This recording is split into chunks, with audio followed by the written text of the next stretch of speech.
Bonjour à tous, aujourd'hui j'ai souhaité attirer votre attention sur l'arnaque au QR code qui se propage sur les bornes de recharge et les drives. En effet, avec l'essor de la mobilité électrique et des services de drive, une nouvelle menace émerge, l'arnaque au QR code.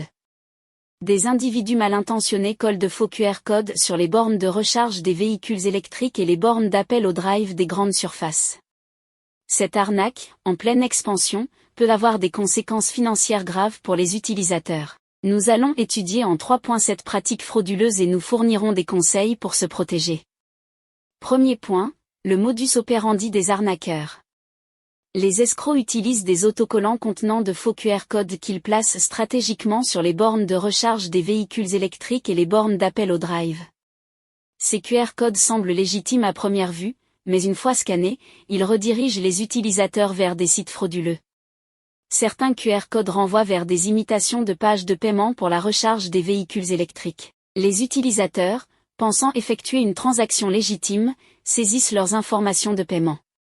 Dans d'autres cas, les QR codes dirigent les utilisateurs vers des sites prétendant avoir un lien avec le service Drive de grande surface.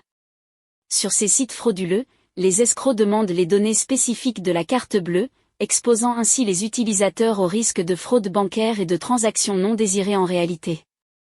Point 2. Les risques pour les utilisateurs. L'arnaque au QR code présente des risques financiers et de sécurité significatifs pour les utilisateurs. En fournissant leurs informations de paiement sur des sites frauduleux, les victimes peuvent être exposées à des transactions non autorisées et à des débits indésirables sur leur compte bancaire. De plus, la divulgation de données personnelles, telles que les détails de la carte bleue, peut entraîner des conséquences à long terme, y compris le vol d'identité et d'autres formes de fraude. Il est essentiel d'éduquer les utilisateurs sur ces risques et de les sensibiliser à la prudence lorsqu'ils utilisent des QR codes, même sur des bornes apparemment légitimes. Point 3. Conseils pour se protéger. Vérifiez la source. Avant de scanner un QR code, assurez-vous qu'il provient d'une source fiable, notamment en vérifiant la présence d'éléments de sécurité sur la borne. Soyez attentif au contenu du site sur lequel le QR code vous redirigez. Utilisez des applications de confiance. Privilégiez l'utilisation d'applications officielles ou recommandées par les fournisseurs de services, que ce soit pour les recharges de véhicules électriques ou les drives.